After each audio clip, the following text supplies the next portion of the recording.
Hello అండి. Welcome back to my channel.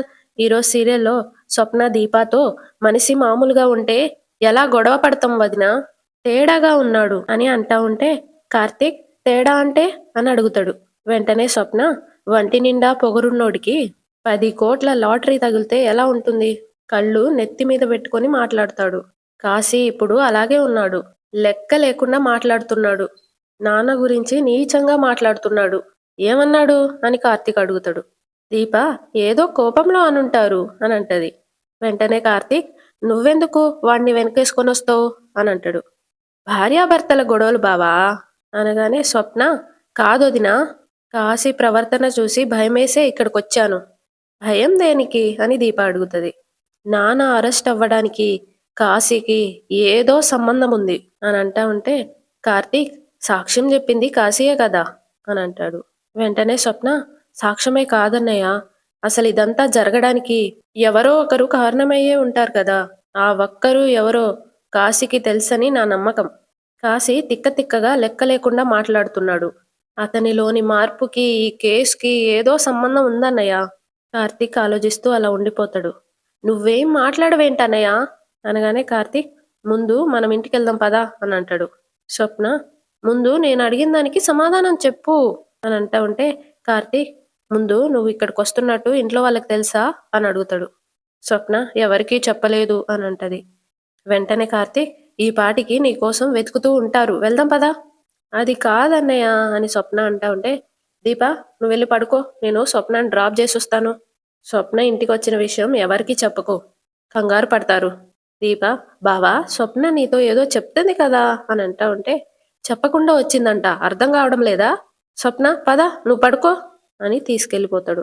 వాళ్ళు వెళ్ళిపోగానే దీప ఆలోచిస్తూ కాశీ జోష్న రూమ్ నుండి రావడం గుర్తుకు తెచ్చుకొని స్వప్న చెప్పిన దాన్ని బట్టి చూస్తే ఆ రోజు జోష్నని కాశీ కలవడానికి ఈ డబ్బులకి, మామయ్య గారికి, ఆ ఉద్యోగానికి, వీటన్నిటికీ సంబంధం ఉన్నట్టే ఉంది. ఏంటా సంబంధం? మామయ్య గారిని ఇరికించింది జోష్న కాదు కదా అని ఆలోచిస్తూ ఉండిపోతుంది. ఇటు కాశీ రూమ్లో అటు ఇటు తిరుగుతూ ఈ టైంలో స్వప్న ఎక్కడికి వెళ్ళిపోయింది, స్వప్న ఇంట్లో లేదని తెలిస్తే అత్తయ్య గారు ఏమంటారో, నాకు తెలిసి వాళ్ళ అన్నయ్య దగ్గరికి వెళ్ళుంటుంది అని అనుకుంటూ ఉంటాడు. ఇటు కార్తీక్ ఇంకా స్వప్న వచ్చేస్తారు ఇంట్లోకి. కార్తీక్ చూస్తుంటే ఇంట్లో వాళ్ళెవ్వరికి నువ్వు ఇంట్లో లేవు అనే విషయం తెలియదనుకుంటా అని అంటా ఉంటే స్వప్న కొన్ని ఎవరికి తెలియకపోతేనే మంచిదన్నయ్య, కానీ కొన్ని మాత్రం అందరికీ తెలియాలి అని అంటది. అప్పుడు కార్తీక్ భార్యాభర్తల మధ్య అభిప్రాయ భేదాలు ఉండొచ్చు కానీ అనుమానాలు ఉండకూడదు స్వప్న. అనుమానం కాదన్నయ్య, నిజాలు అని స్వప్న అంటా ఉంటే అక్కడికి కాశీ వస్తాడు. ఏంటా నిజాలు అని అడుగుతాడు. నువ్వింకా నిద్రపోలేదా అని స్వప్న అంటది. నువ్వెక్కడికి వెళ్ళావు స్వప్న అని కాశీ అడుగుతాడు. అయినా నువ్వొచ్చావేంటి బావా అని కార్తీక్ని అడుగుతా ఉంటే కార్తీక్ స్వప్న మా ఇంటికొచ్చింది అనగానే కాశీ స్వప్న నాతో చెప్పుంటే నేను వచ్చుండేవాణ్ణి కదా. కార్తీకేమో నీ గురించే చెప్పడానికి వచ్చింది అని అంటాడు. నా గురించా? అవును కాశీ, నీకు జాబ్ వచ్చిందంట కదా అనగానే అవును బావా అని కాశీ అంటాడు. కంగ్రాట్స్. థ్యాంక్స్ బావా, జాయిన్ అయిన తర్వాత నేనే చెప్దామని అనుకున్నాను అనగానే కార్తీక్ కొన్ని ముందుగానే తెలుస్తాయి కాశీ, తెలుసుకోవడంలో తప్పులేదు కదా బావా అని కాశీ అంటాడు. జాబ్ ఏ కంపెనీలో వచ్చిందో తెలుసుకోవచ్చా అని కార్తీక్ అడుగుతాడు. జాయిన్ అయిన తర్వాత చెప్తాను బావా. జాయినింగ్ ఎప్పుడు అని కార్తీక్ అడుగుతాడు. 2 డేస్లో. All the best Kashi. Thanks బావా. వెంటనే కార్తీక్ అవును, ఈ విషయం మీ మామయ్య గారికి తెలుసా అని అడుగుతాడు. లేదు బావా, నేనింకా జాబ్ రిజైన్ చేసిన విషయమే మామయ్య గారికి తెలియదు అని అంటా ఉంటే కార్తీక్ తెలియకుండా చాలా చేస్తున్నాం అన్నమాట అనగానే కాశీ అంటే అన్ని విషయాలు చెప్పుకోలేం కదా బావా. గుడ్ కాశీ, లైఫ్లో మనం ఎదగాలి, అందరితో పాటు ఎదగాలి. నువ్వు జాబ్కి వెళ్ళే టైంకి మీ మామయ్య గారు లేకపోతే ఎలా? అల్లుడికి జాబ్ వచ్చిందంటే ఆయన చాలా హ్యాపీగా ఫీల్ అవుతారు కదా అనగానే కాశీ మామయ్య గారు ఇప్పుడు స్టేషన్లో ఉన్నారు కదా బావా. వెంటనే కార్తీక్ వస్తారు కాశీ, నువ్వు జాబ్కి వెళ్ళేటప్పుడు నీకు సెండ్ ఆఫ్ ఇవ్వడానికి వస్తారు. ఎందుకంటే ఈ ఫుడ్ కల్తీ కేసులో మా నాన్నని ఎవరు ఇరికించారో నాకు తెలిసిపోయింది అనగానే కాశీ షాక్ అవుతాడు. కావేరి వస్తూ వస్తూ ఎవరు కార్తీక్, ఎవరు మీ నాన్నని ఇరికించారు? మీ నాన్న ఈ కేసులో ఇరుక్కోడానికి కారణం ఎవరు అని అంటా ఉంటే కార్తీక్, ఎవరైనా సరే ఎంతో కాలం దాక్కొని ఉండలేరు చిన్నమ్మా. ఒక్కరోజు నటించొచ్చు, 2 రోజులు నటించొచ్చు కానీ జీవితాంతం నటించలేరు కదా అనగానే కావేరి ఏడుస్తూ, మీ నాన్నకి శిక్ష పడుతుంది అని అందరూ అంటున్నారు. కార్తీక్, తప్పు చేసిన వాళ్ళకి శిక్ష పడుతుంది చిన్నమ్మా, నాన్నకు కాదు. అసలైన నేరస్తులెవరో దొరికారు అన్నానుగా. వీలైనంత త్వరలో నాన్న బయటకొస్తారు. మీరందరూ జాగ్రత్తగా ఉండండి. కాశీ, నువ్వు జాగ్రత్త అనగానే కాశీ అలాగే బావా అని అంటాడు. స్వప్న, అన్నయ్య, తప్పు చేసిన వాళ్ళు ఎవ్వరైనా సరే నువ్వు వదిలిపెట్టొద్దు అనగానే కార్తీక్, ఎలా వదిలిపెడతాను? అరెస్ట్ అయింది, అందరిలో పరువు పోగొట్టుకుంది మన తండ్రి కదా. తప్పు చేసిన వాళ్ళని ఎవ్వరినీ వదిలిపెట్టను. ఉంటాను కాశీ, మా చెల్లెలు జాగ్రత్త అని కాశీని చూస్తా ఉంటే కాశీ ఏమో అలాగే బావా అని అనేసి లోపల లోపల బావేంటి నిజం తెలిసినట్టు మాట్లాడుతున్నాడు అని అనుకుంటూ ఉంటాడు. కార్తీక్ ఏమో తనలో తాను నో డౌట్ జరిగిన తప్పులో వీడికి భాగం ఉన్నట్టున్నది అని అనుకుంటూ వెళ్ళొస్తాను చిన్నమ్మా అనేసి అక్కడి నుండి వెళ్ళిపోతాడు. ఇటు దీప బయట సోఫాలో కూర్చొని బావ ఇంకా రావడం లేదేంటి, అక్కడేం గొడవ జరగడం లేదు కదా అని ఆలోచిస్తూ ఉంటది. కార్తీక్ రాగానే కంగారుగా లేచి ఎదురెళ్తది. కార్తీక్, పడుకోమని చెప్పాను కదా అనగానే దీప, నేనేమైనా చిన్న పిల్లనా బావా, పడుకోమనగానే వెళ్ళి పడుకోవడానికి? మొగుడుతో గొడవ పడి అర్ధరాత్రి ఆడపడుచు ఏడ్చుకుంటూ వచ్చింది. స్వప్న చెప్పిన దానికి ఏ సమాధానం చెప్పకుండా నువ్వు తీసుకెళ్ళిపోయావు. అక్కడేం జరుగుతుందో నువ్వేం చేస్తావో తెలియదు. ఏ టైంలో ఏ ఫోన్ వచ్చి ఏ వార్త వింటానా అని భయంగా ఆలోచిస్తూ నీకోసం ఎదురు చూస్తూ కూర్చున్నాను అనగానే కార్తీక్, నువ్వు కూడా బాగానే అరుస్తున్నావు అని అంటాడు. దీప, ఇలా మాట్లాడకపోతే నువ్వు నన్ను మాట్లాడనివ్వట్లేదు కదా. కార్తీక్ ఇటు అటు చూసి ఎవరైనా లేచారా అని అడుగుతాడు. వెంటనే దీప ముసుగు కప్పుకొని మరీ పడుకున్నారు. సరే మనము పడుకుందాం పద దీప, ముందు అక్కడ ఏం జరిగిందో చెప్పు బావా. మావయ్య గారిని బయటికి తీసుకురావడానికి ఏదో ఒక దారి దొరకాలి అన్నారు. స్వప్న మాటలు విన్నాక దారి దొరికింది అనిపించింది. నువ్వు కాశీతో మాట్లాడావా బావా అని అంటా ఉంటే కార్తీక్, స్వప్నది అనుమానం దీపా అనగానే దీప, అదే అడగొచ్చు కదా అని అంటది. అప్పుడు కార్తీక్, జాబ్ గురించి అడిగాను. స్వప్న చెప్పిందే కాశీ చెప్పాడు. మాటల్లో పొగరుంది. మా నాన్న విషయంలో కాశీ ఎక్కడో హట్ అయ్యాడు. అందుకే మా నాన్న మాట్లాడిన మాటల్ని రికార్డ్ చేసి మరీ పోలీస్ స్టేషన్లో సాక్ష్యంగా ఇచ్చాడు. కానీ మా నాన్నని పోలీసులు అరెస్ట్ చేసింది కల్తీ అయిన ఫుడ్ సప్లై చేశాడు అని కదా. దానికి ఎఫెక్ట్ అయిన వాళ్ళు హాస్పిటల్లో ఉన్నారు. మా నాన్న స్టేషన్లో ఉన్నాడు. మా నాన్న తప్పు చేశాడా అంటే చేయలేదు. మరి ఎవరు చేశారు? ఎవరికి మా నాన్న మీద కోపం ఉంది? ఎవరికి మా నాన్నని సీఈఓ పోస్ట్ నుండి తప్పిస్తే ఉపయోగం ఉంది అని అంటా ఉంటే దీప, జోష్నకి అనగానే కార్తీక్, ఈ కేసులో మనం అనుమానిస్తున్న కాశీ జోష్నని కలిశాడని నువ్వు చెప్పావు. ఓకే, ఈ కోణంలో మనం ఆలోచించిన ఫుడ్ని కల్తీ చేసింది ఎవరై ఉంటారు? జోష్న అని దీప అంటది. మరి కాశీకి జాబ్ ఇచ్చిందెవరు? తెలియదు అని దీప అంటది. అడిగావా అని కార్తీక్ని అడుగుతుంది. చెప్పలేదు అని కార్తీక్ అంటాడు. వెంటనే దీప, చెప్పలేదంటే ఏంటి అర్థం? గట్టిగా అడగాలి కదా అని అంటా ఉంటే కార్తీక్, మన అనుమానమే నిజమైతే జోష్నకి కాశీకి మధ్యలో ఇంకెవరో ఉన్నారు. ఆ ఎవరో మనకి తెలియాలంటే మనం కాశీని అడిగితే చెప్తాడా? చెప్పడు బావా. మరి చెప్పకపోగా అసలైన వాళ్ళు జాగ్రత్త పడతారు. అందుకే కాశీతో నార్మల్గానే మాట్లాడాను అని కార్తీక్ అంటా ఉంటే మరి ఇవన్నీ ఎలా తెలుస్తాయి బావా అని దీప అడుగుతుంది. తెలుస్తాయి మరదలా, మన అనుమానమే మనకు దారి చూపిస్తుంది. ఎవరు చేశారో ఎవరు చేయించారో దీని వెనక ఎవరున్నారో అందరూ బయటకొస్తారు.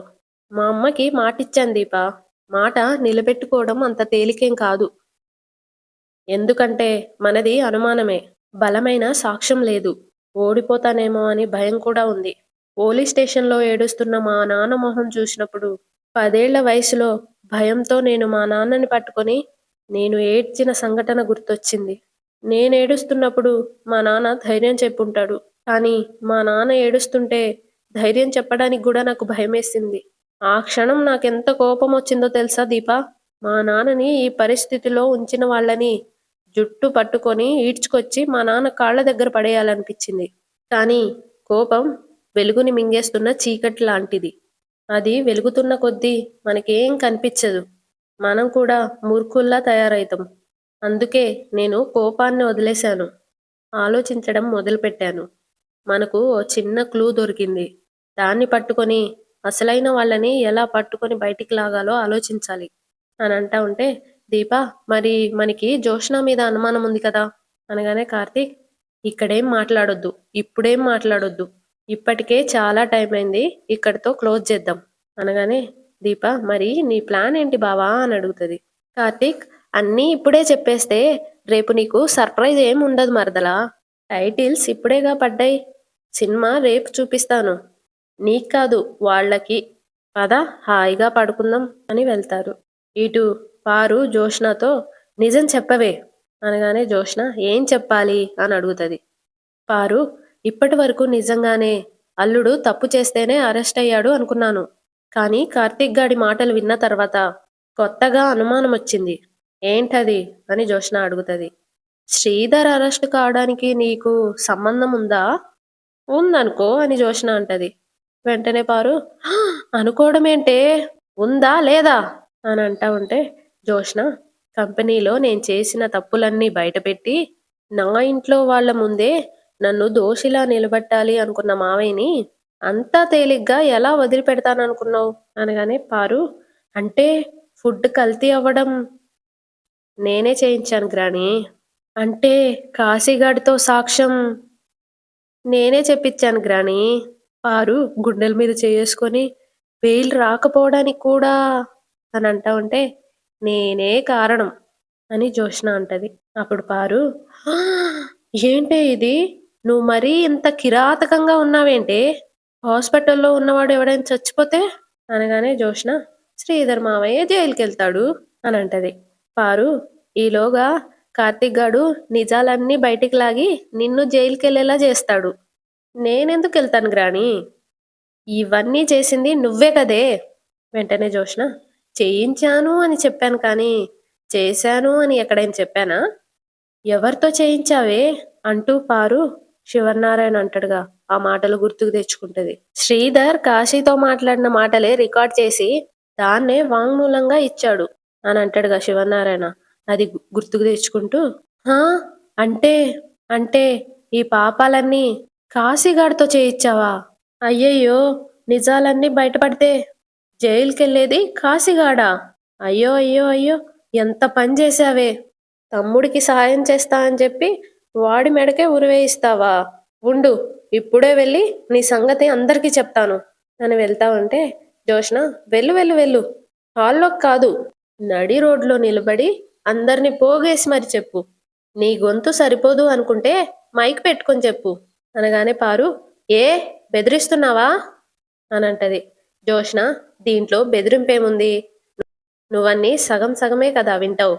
పారు ఏడ్మొహం పెట్టుకొని, నా మనోడి జీవితం నాశనం చేయించావు కదా అని అంటా ఉంటే జోష్న, నేను కాశీతో ఏం చేయించలేదు. మరి ఎవరితో చేయించావు అని పారు అడుగుతుంది. అది నీకు అనవసరం గ్రాని. మరి ఎవరికే అవసరం అని పారు గట్టిగంటది. చూడు గ్రాని, నిజాలు బయటపడినా ఏ కేసు మన మీద రాకుండా జాగ్రత్త పడ్డాను. ఇక కాశీ విషయం అంటావా, వాడు నా తమ్ముడు. వాడికి ఎంత మంచి లైఫ్ ఇచ్చానో వాడి మాటల్లో నువ్వే విను అని కాశీకి ఫోన్ చేసి స్పీకర్ ఆన్ చేస్తుంది. అక్కడ ఫోన్ రింగ్ కాగానే కాశీ ఎత్తుతాడు. కాశీ అని జోష్న అనగానే అక్క అని అంటాడు. ఇప్పుడు నువ్వు హ్యాపీయే కదా అని జోష్న అడుగుతుంది. చాలా హ్యాపీ అక్క, మంచి జాబ్, మంచి శాలరీ, నువ్వు నా లైఫ్కి ఒక మంచి గిఫ్ట్ ఇచ్చావు అని నవ్వుతా అంటా ఉంటే జోష్న, ఈ అక్క నీకోసం చాలా చాలా చేస్తుంది తమ్ముడు, అన్నీ మన మధ్యనే ఉండాలి సరేనా అనేసరికి, అలాగే అక్క అని కాశీ అంటాడు. ఉంటాను తమ్ముడు అని ఫోన్ కట్ చేస్తుంది. విన్నావా అనగానే పారు, విన్నానే, నువ్వు కాశీగాడి జీవితం బాగు చేశావని నాకు అర్థమైంది. కానీ మన లెక్కలు బయటపడితే, లెక్కలుంటేనే కదా బయటపడ్డానికి అని జోష్న అంటది. వాటిని ఏం చేశావే? మన కంపెనీలో లేకుండా చేశా గ్రాని. ఎలానే? అన్నీ నీతో చెప్పలేను గ్రాని. అకౌంట్స్ అన్నీ వేరే చోట సేఫ్గా ఉన్నాయి. ఏం జరిగినా నాకు కానీ నా తమ్ముడికి కానీ ఏమీ జరగదు. ఓకేనా అనగానే పారు హా ఇప్పుడు నేను కొంచెం ధైర్యంగా ఊపిరి పీల్చుకుంటున్నానే. జోష్న తనలో తాను నువ్వు హ్యాపీగా ఊపిరి పీల్చుకో గ్రాని. నేను కాశీగాడిని కూడా నా అవసరానికే వాడుకుంటున్నాను. బావ ఇంకా నన్నేమీ చేయలేడు. నేను చేసేది చూస్తూ ఊరుకోవడం తప్ప అని అనుకుంటూ ఉంటది. ఇక పొద్దున్నే జోష్న కాఫీ తాగుతూ బయటకొస్తది. జోష్నతో పాటు పారు కూడా వస్తది. స్టేషన్‌లో సకల మర్యాదలు జరుగుతున్నాయో లేదో నువ్వు ఒకసారి చూసి రావాల్సింది గ్రాని అనగానే, ఎవరికీ అని పారు అడుగుతది. నీ అల్లుడికి అని జోష్న అంటా ఉంటే, హ! కొడుకున్నాడుగా అక్కడే పడిగాపులు కాస్తూ ఉంటాడులే అని అంటా ఉంటే, కార్తీక్ కారు తుడుస్తూ స్టేషన్ దగ్గర పడిగాపులు కాయడానికి మా నాన్నేమి దొంగతనాలు, మర్డర్‌లు చేసి వెళ్ళలేదు పారు అనగానే జోష్న ఇంక పారు షాక్ అయితారు. ఎవరో చేసిన తప్పుని మా నాన్న నెత్తి మీదేసుకొని వెళ్ళాడు అని అంటా ఉంటే జోష్న ఇంకా పారు కార్తీక్ దగ్గరికి వెళ్తూ వెళ్తూ పారు ఒరే ఒరే నువ్వా అని అంటది. కార్తీక్ నేనే ఏ కళ్ళేమైనా కాకులు ఎత్తుకెళ్ళాయా అనగానే పారు నువ్వు పనిలోకి వచ్చావా అని అడుగుతుంది. వెంటనే కార్తీక్ నేను నాలా కనిపించడం లేదా లేక నాలా వినిపించడం లేదా ఆహా కనిపించడం లేదనుకో కళ్ళజోడు మార్చాలి వినిపించడం లేదనుకో చెవిటి మిషన్ ధరించాలి.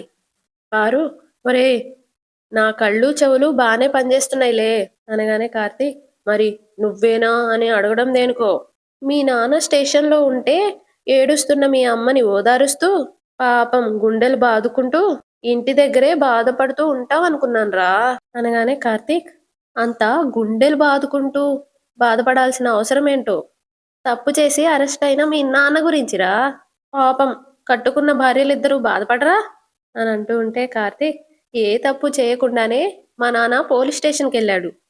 తప్పు చేసిన కొందరు మాత్రం బయట దర్జాగా తిరుగుతున్నారు అనగానే పారు ఆ ఆ, ఈ కబుర్లన్నీ మా దగ్గరే నువ్వన్నది నిజమే అయితే ఎవరు తప్పు చేశారో చెప్పరా వెంటనే కార్తీక్ పెద్ద మేడం గారు ఏంటి మా జోష్న తప్పు చేసిందా నువ్వెప్పుడు ఇంతే పారు నీకన్నిటికి తొందరే తప్పు ఎవరు చేశారో చెప్పరా అన్నావు కదా పెద్ద మేడం గారికి తెలుసుంటుందేమో అనే లోపే పెద్ద మేడం గారు తప్పు చేశారా అని అంటావేంటి అంటే పెద్ద మేడం గారు తప్పు చేస్తుంటారని మీకు అనుమానంగా ఉందా నా మనవరాలు తప్పు చేయదురా ఏ పెద్ద మేడం గారు మీరేమంటారు అనగానే జోష్న ఏం మాట్లాడతాం బావా మనుషుల్ని నమ్మించి మోసం చేయడం మీ రక్తంలోనే ఉన్నట్టుంది మావయ్యని అత్త నమ్మింది మోసం చేశాడు నేను నిన్ను నమ్మాను మోసం చేసావు మా తాత మీ నాన్నని నమ్మాడు ఆయన కూడా మోసం చేశాడు నీ ప్లేస్లో నేనుండుంటే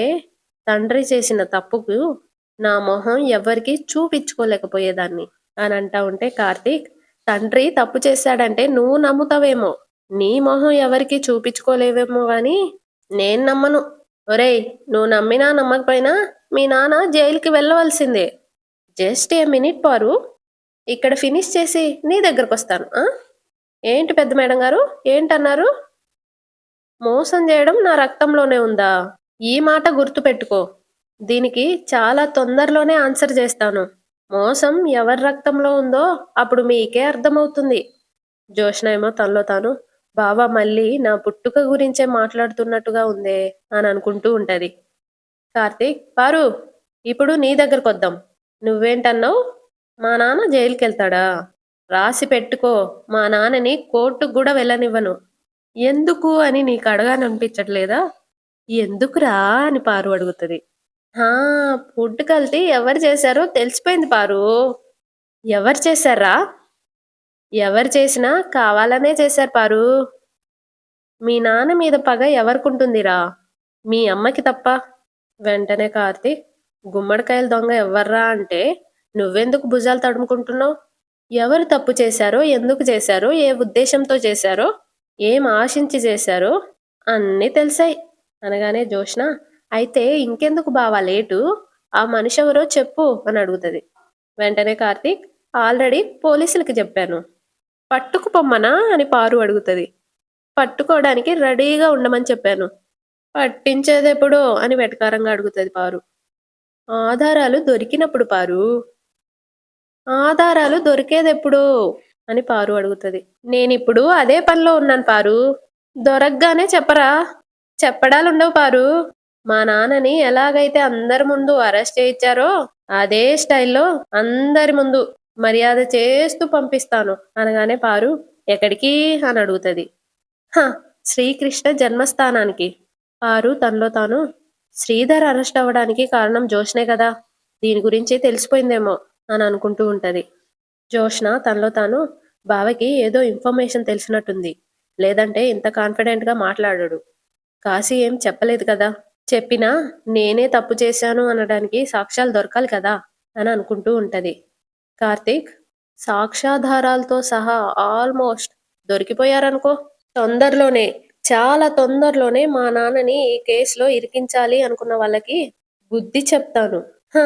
మళ్ళీ జీవితంలో తప్పు చేయాలి అంటే ఈ కార్తీక్ గుర్తుకు రావాలి. ఆ రేంజ్‌లో బుద్ధి చెప్తాను.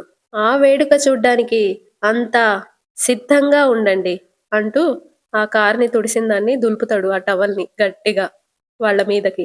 ఛీ! థూ! అని అంటా ఉంటారు. బకెట్‌లో ఉన్న వాటర్‌ని తీసుకొని వాళ్ళ మీద పొయ్యబోతాడు.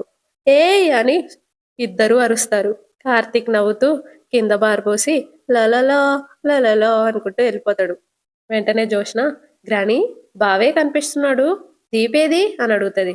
అది చీపురు కట్ట పట్టుకొని ఊడుస్తూ నీ గది వైపుకు వెళ్ళడం చూశానే. మరి నాకెందుకు చెప్పలేదు గ్రాని? వీడు రాలేదనుకున్నానే. ఏదో జరుగుతుంది గ్రాని అని కంగారు పడుతూ వెళ్తది. ఇటు దీప ఊడుస్తూ ఊడుస్తూ అటు ఇటు చూసి కొంగు వెనకాలే దాచుకున్న ఫోన్ని తీసి జోష్న రూమ్‌లో పెడతది. అంతటితో ఈరోజు ఎపిసోడ్ అయిపోతది. సబ్స్క్రైబ్ చేసుకోండి. లైక్ కూడా చేయండి.